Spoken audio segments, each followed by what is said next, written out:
recent thing. And Jason Parkin here with the amazing Tammy Pescatelli. Yay! Side shot of my nose right now. Look at that.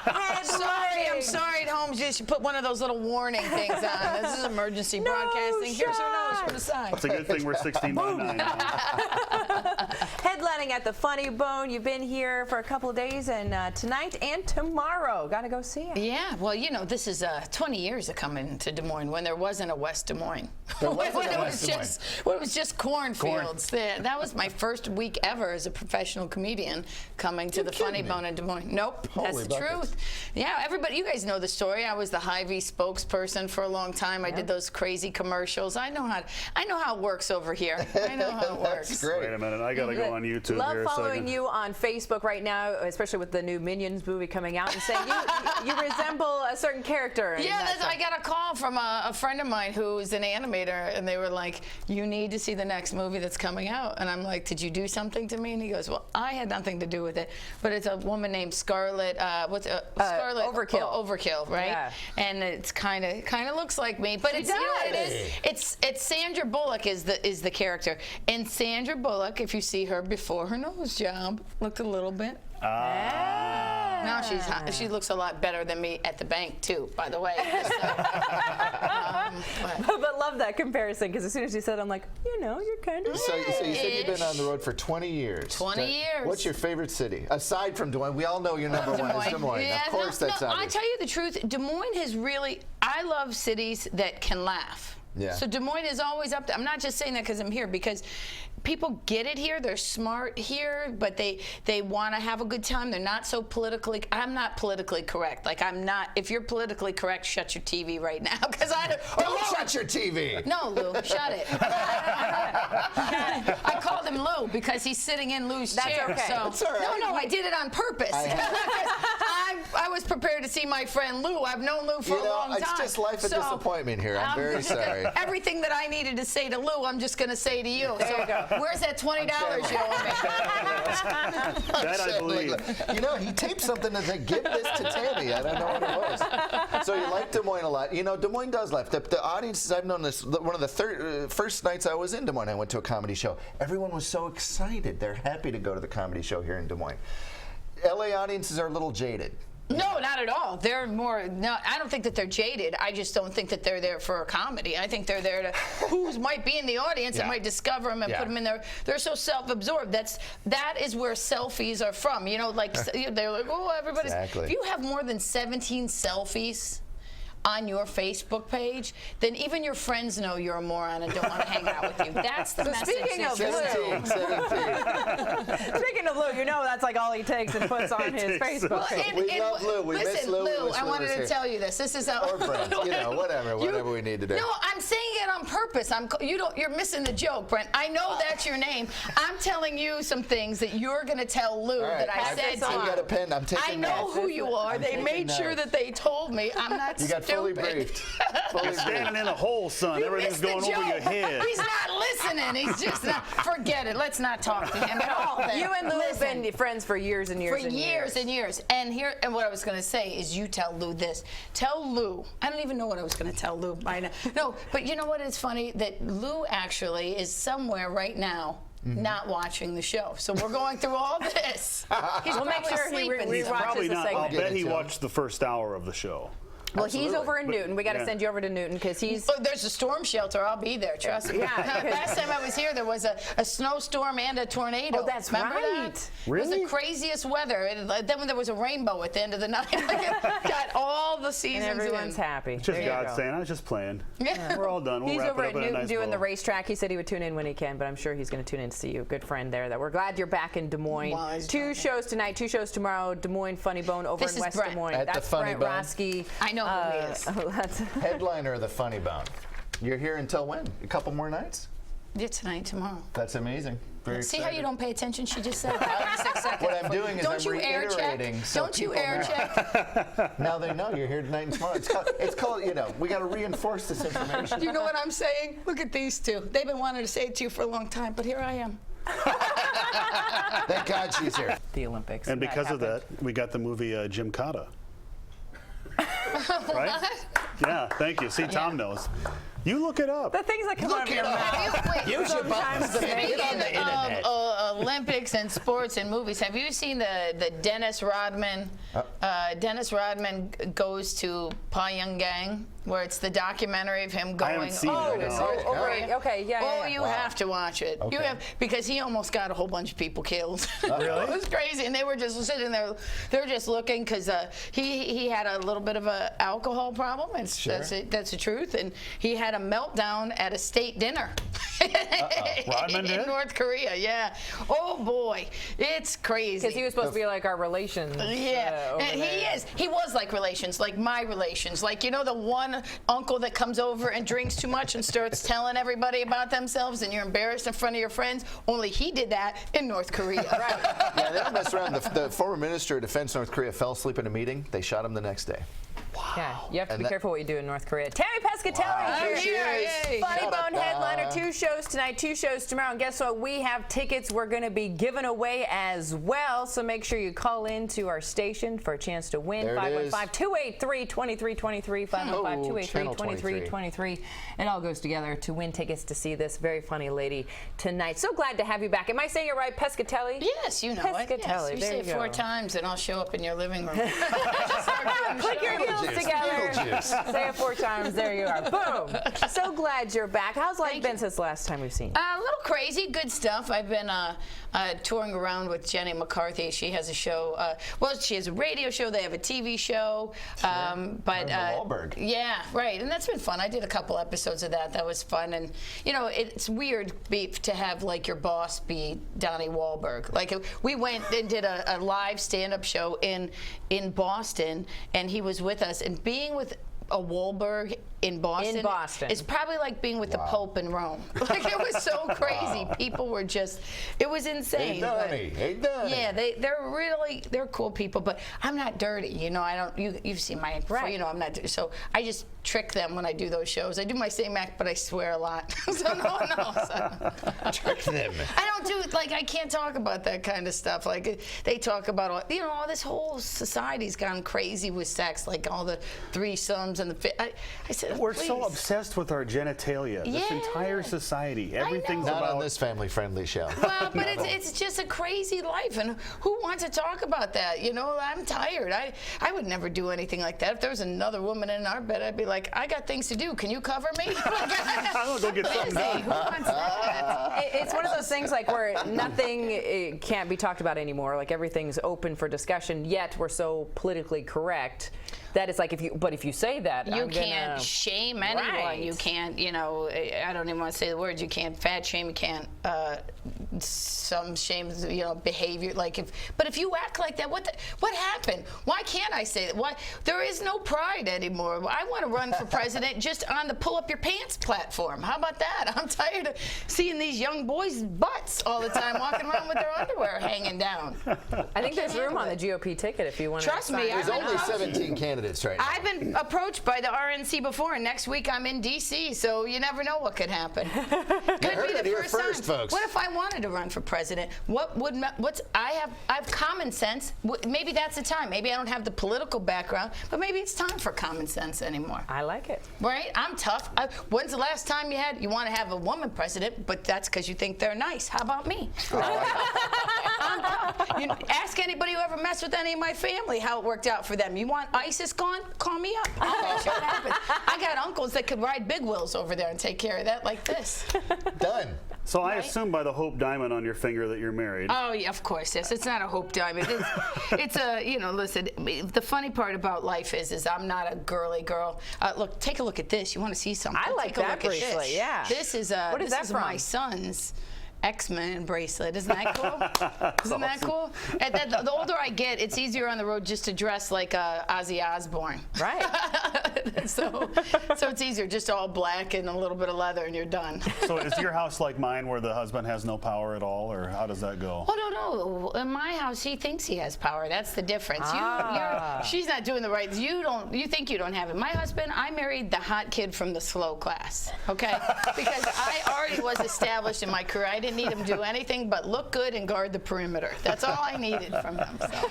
Guard the perimeter. Things are working out well with that. That's it. And he like knows that. his role. That's important. Gotta know Cute your guy role. from the slow class. I like that. And so kids? things are, You have kids? Yes, Obviously. I have one son, and he's 7 years old now, so it's a lot of fun. He's already smarter than his father, so that's a good thing. yeah, things are going well. And where are you living these days?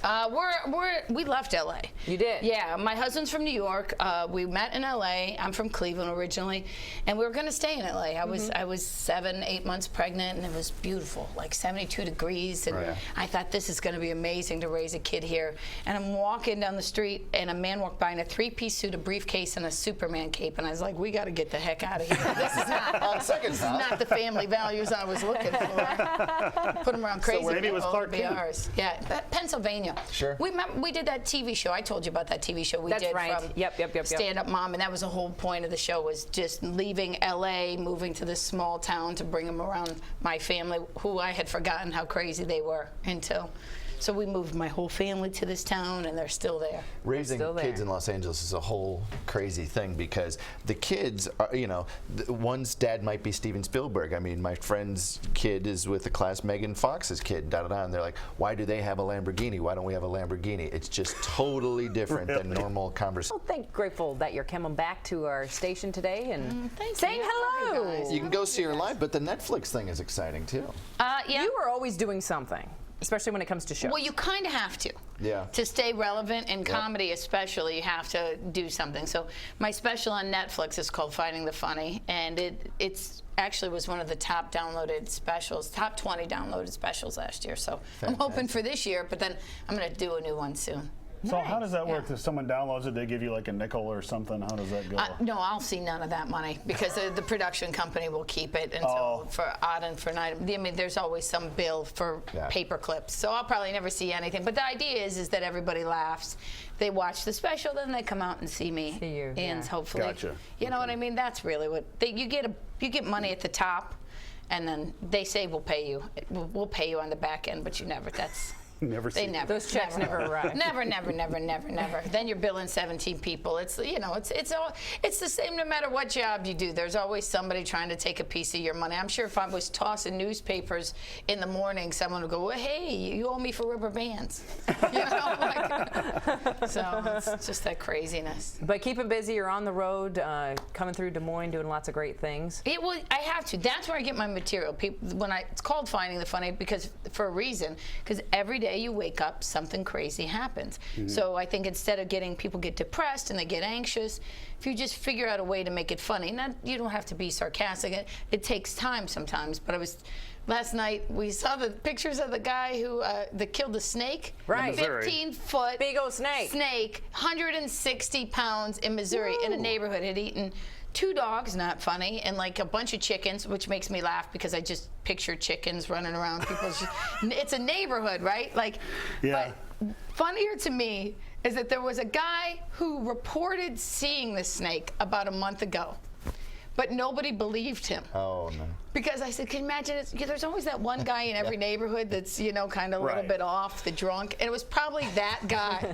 And he was probably like, I seen it. I seen the snake. It was about 15 foot. Like, no one. Yeah, right. Jake saw a 15-foot snake. Last year he saw the abominable snowman. Oh my goodness. And that didn't pan out. Do we have a picture of that? What were we showing there for a second? No? Okay, I thought maybe we had a picture of the snake. I don't know if you have a picture of the snake, but if you have a picture of Jake, that would be great. We'd rather see that. What's interesting about this, so I second unit directed a couple Showtime comedy specials. I did live new comedy. I did some other stand-up comedians, Kevin Nealon, Carlos Mencia. Friend of mine. Both. The lifestyle stand-up comedian, you are on the go. You are moving. You're working, you're going, you're traveling. Yeah, but here's the thing for me.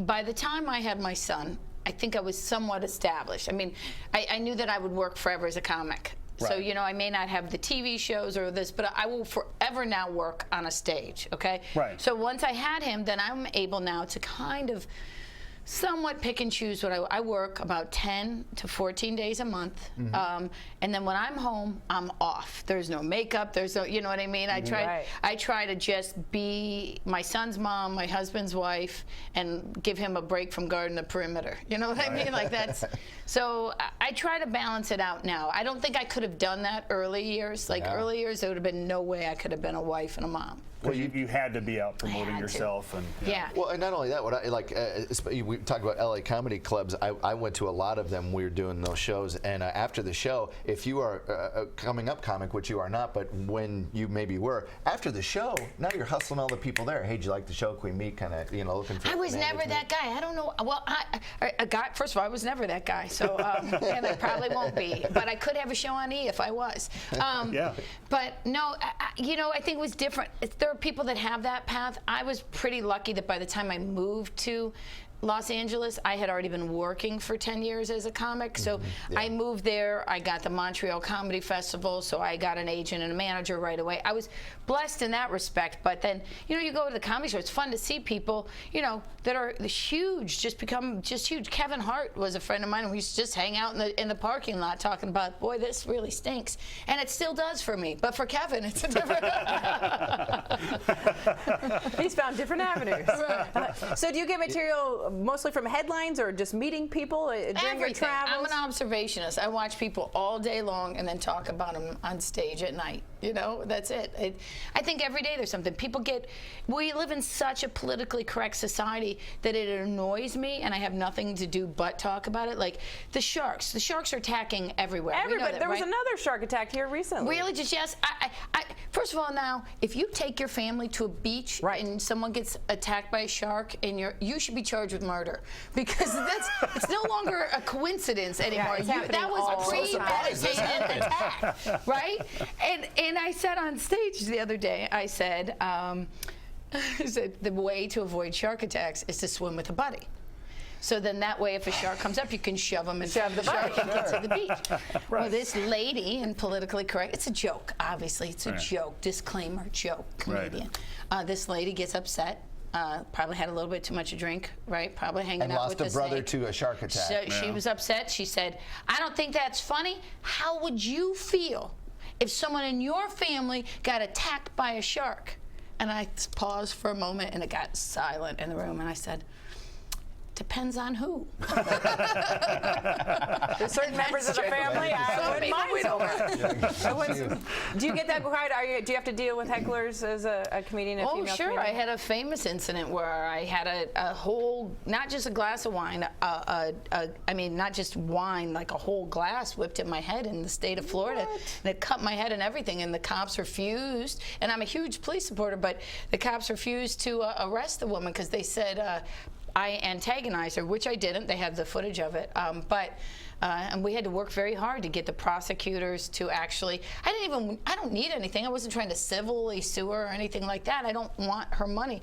What I did, they finally did after New York Times got a hold of them, came like this huge press story, The View, Howard Stern, all these people talked about it. But better than that, I got some really good jokes about it, so that's good. Like if you see a white woman over 40 with a flower in her hair and you're not in Hawaii, crazy stuff's about to go down. You should just wine glass is about to be thrown at your head. Wow. Yeah. Wow. It's amazing what you guys have to deal with. So you're with Jenny McCarthy?